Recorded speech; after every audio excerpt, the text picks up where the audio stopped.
Greg was a police officer. We met in college at Syracuse University, and we just really kind of grew up together, and then I enticed him to move out to Minnesota after graduation. They got engaged on a snowmobile.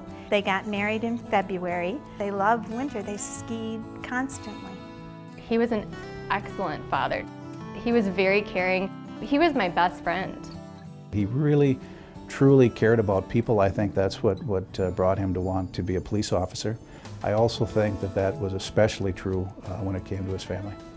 I first met Greg and Melissa about a dozen years ago. At that point, they were newly married, just starting out in their careers, and they just wanted to make sure in meeting with us that they had all their bases covered.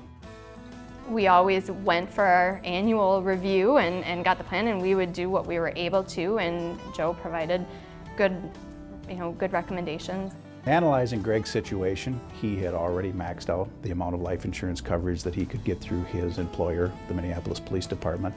As we looked at what he wanted to do for his family, if something were to happen to him, we needed to add additional coverage on top of that. And we did that both through some term and through some permanent life insurance to get the full package that he had. He'd been treated for acid reflux for a couple of years. They did some tests and they decided something was wrong with his gallbladder. And so we were waiting for him to get in to go have his gallbladder removed. He was getting better, he was doing well, and then he started not feeling well again. He ended up in the hospital, and they took him in to do this upper endoscopy. And I remember he was like kind of coming to, and he's like, "It's really bad, I've got cancer, it's really bad." I'm like, "What are you talking about? You don't have cancer? Like, what do you mean it's really bad?" And the doctor came in and he said, "I'm sorry." Greg went through radiation, chemotherapy. He got cleared to have surgery, to have his stomach removed, and his spleen, and part of his pancreas, and more than 20 lymph nodes. It was very difficult 2 years that they went through. Hope was always there, I think really literally, until those last hours. So, I mean, the best thing was he died without having to give up fighting. So he never gave up. As I sat in the back of the church at Greg's funeral, the only thing that broke the silence was the taps on the shoes of the honor guard as they wheeled in that flag-draped casket.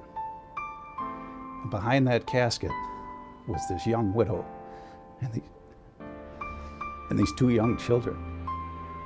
And it just struck me so profoundly because it reminded me so much of my own family.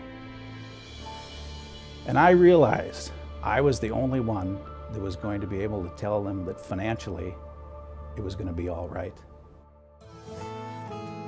We were able for Melissa to pay off all debt that they had and fully fund educational accounts. We were able to put together short-term funds, medium-term funds, retirement funds for Melissa. We basically were able to make sure that financially everything was going to be all right.